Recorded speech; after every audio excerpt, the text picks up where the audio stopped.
Today on Stamp TV, I'm going to show you a fun and easy Christmas ornament project featuring the new Winter Block stamp set by Tami Mayberry. This ornament is perfect for gift giving and for turning your holiday tree into your family tree in whatever color palette you choose. Let me show you the tools and products you're going to need to make this project. First, you're going to need some cardstock, and the cardstock that I've chosen is the GKD Designs layering weight white cardstock. That's our 80-pound cardstock, and I've also chosen some of the Cherry Red cardstock. Then you're going to need an ink pad, and I've chosen the Cherry Red ink pad by GKD Designs. You'll also need some kind of twine or ribbon, preferably some sort of twine to make the loop that your ornament will use to hang from the tree. And I'm using the red baker's twine. This is a perfect kind of twine for the holidays. I also have two buttons here. I have some of our cherry red buttons and some of our white buttons. So one of each I'm going to use. And you can use the same colors for both sides, or you can mix and match them to reflect both colors or several colors of your palette that you're using. I'm using two of the blocks from the Winter Block stamp set, and you can see my stamps are a little bit stained because I've been making a lot of these, and our Cherry Red will stain your stamps a little bit, but ever since I've stained them, I haven't lost them, so I kind of like it. I'm using the open block that has this little oval in the center, and then I'm using this snowflake block. You're also going to need some 1/4-inch pop dots, so I've got some of those here. And you're going to need some dies. Now, I've chosen two of the Spellbinders dies. These are the classic or standard oval dies by Spellbinders, both in the large and the small.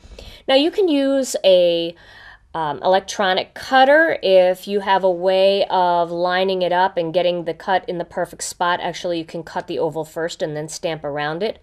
Or you can use a punch or any other die that you have.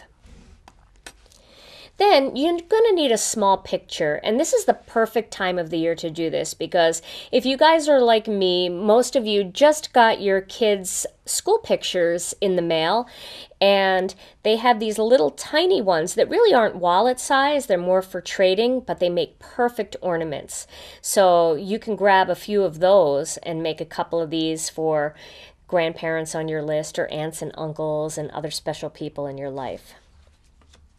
So to begin, I'm going to start with a piece of the white cardstock. Now, I've cut this out in a square, and all of the measurements will be below the screen when you visit stamptv.com and you click on the video there. Right below that screen, all the measurements for these different size cuts will be there. I'm going to start by inking up this stamp in the Cherry Red ink. And then I'm going to stamp that, and I do have to lean over it to get it right in the center, but I'm going to stamp that right onto that piece of cardstock. And I want to make sure that I give it a second for all the ink to transfer. And so there is my first panel. Now I'm going to put that aside. My next panel is going to be this snowflake square block. And I'm going to ink that up real well with the cherry. And I'm going to stamp that one again. Excuse my head because I need to get it as centered as possible. And I'm going to stamp that onto that white piece of cardstock.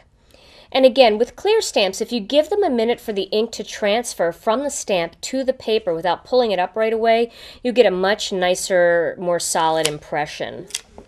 So there we go. So that's going to be the back of my ornament. Now my next step is going to be to cut using these dies. I'm going to cut out a couple pieces here using the Cuttlebug. So here's my Cuttlebug, and I'm going to get my A and B plate and get those lined up.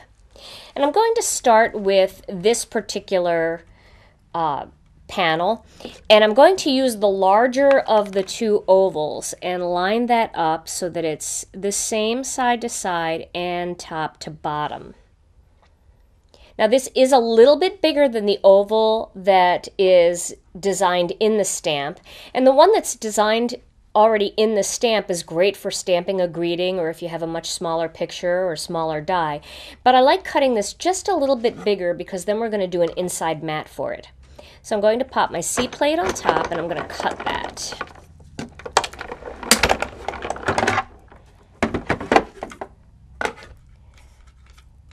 So now I have that piece, and then you can see just a little bit came off of those edges, and that's just fine. So now I'm going to take this other piece of white cardstock, and I didn't trim this one down quite as far, so I'm just going to cut that down just a little bit using a pair of scissors. Of course, you can use your paper cutter, but I want to make sure that none of the edges show. And if they're the same size, there's a chance that the edges will show. So that'll be good. And now I'm going to pop that smaller of the two oval dies in the center of that square of paper and cut that out.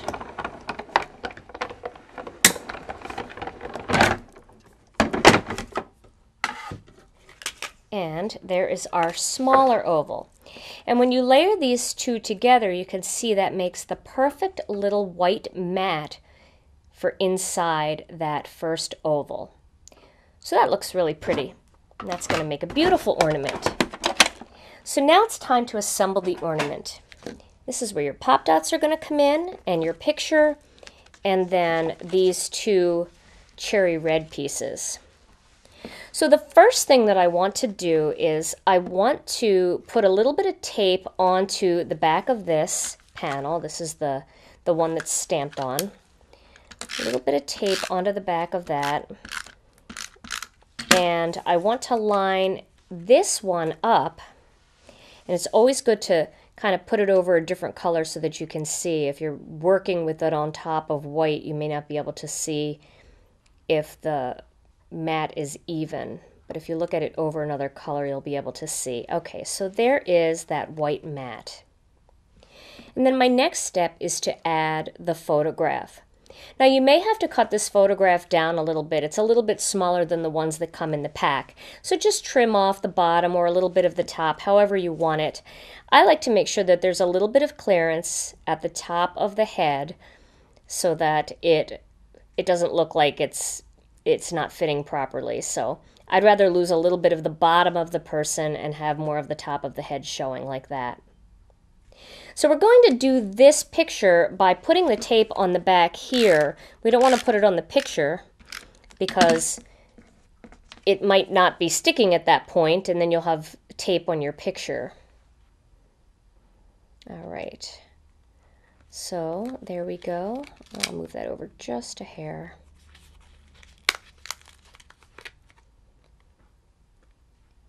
Okay, that looks like a good spot right there.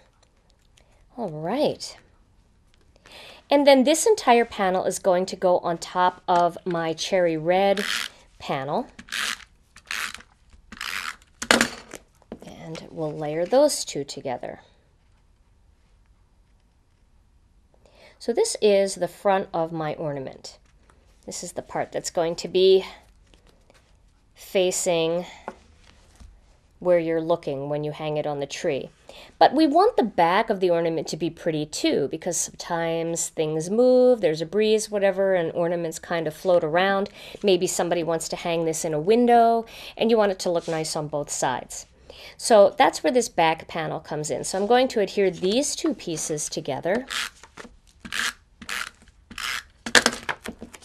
And these are just so fun and easy to make. All right, and so there is the back panel. Now we're going to stick these two panels together, but we're going to separate them by some 1/4-inch pop dots. So we're going to create a loop first. And depending on how big you want your loop to hang on the tree, and I like to give a little bit of a loop. You don't want it to be so small that they really have to fight with it to get it to hang onto a branch. So we're going to place one piece of twine on one panel, and I'm going to tape it down with a little bit of Scotch tape. Like that. And then we're going to do the same thing with the other side. And you want to make sure that your ornament is upright, that the loop is in the right spot. Like that. Okay. So there, when we put these two panels together, we're going to have a loop. Okay. So now the next step is to use these pop dots, one in each corner.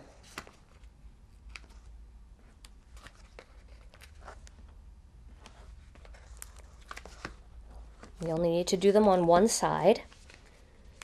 We'll take these little covers off.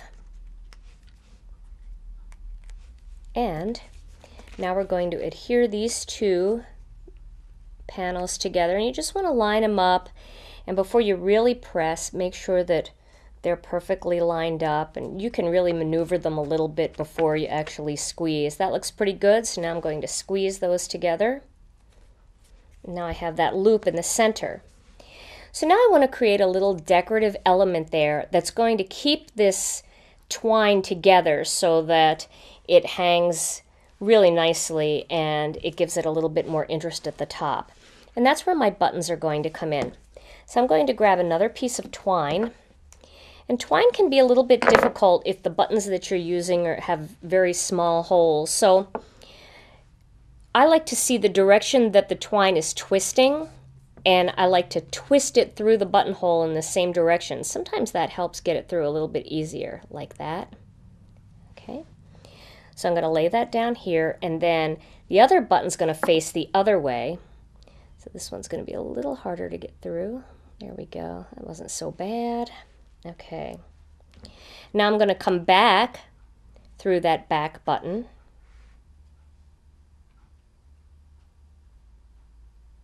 Like that. And then it's going to go through this red button.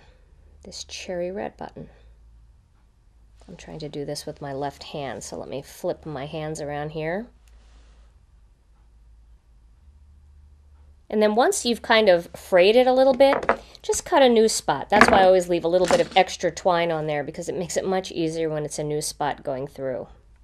Okay. So now we have the two fronts of the buttons, and then the two backs are facing each other, and we've got twine going in between them, which is perfect.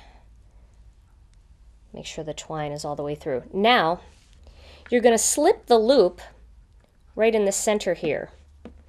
So I'm going to come underneath and just slip that loop in between them. Like that. And one will be on the front and one will be on the back. And now I can start to pull that a little bit tighter, holding it front and back. Pull on that a little bit. Okay, there we go. All right. So now we've got that nice tight, and I'm going to tie this first into a knot.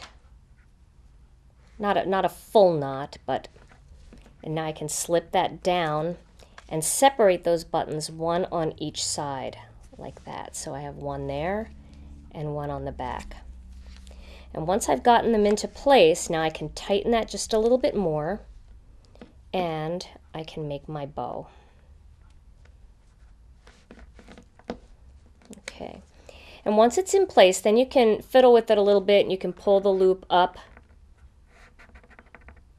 so that that's nice and tight down there. If you want, you can add a little bit of glue to those buttons, just kind of shift them a little bit and put a little bit of glue underneath, but you really don't need to. Once it's pressed down into place and you've pulled this loop up, it'll stay in place pretty well. And then just cut off those excess tails.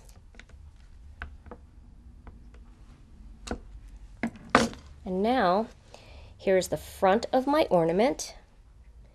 There's the front, and there is the back, and it's all ready to hang on the tree.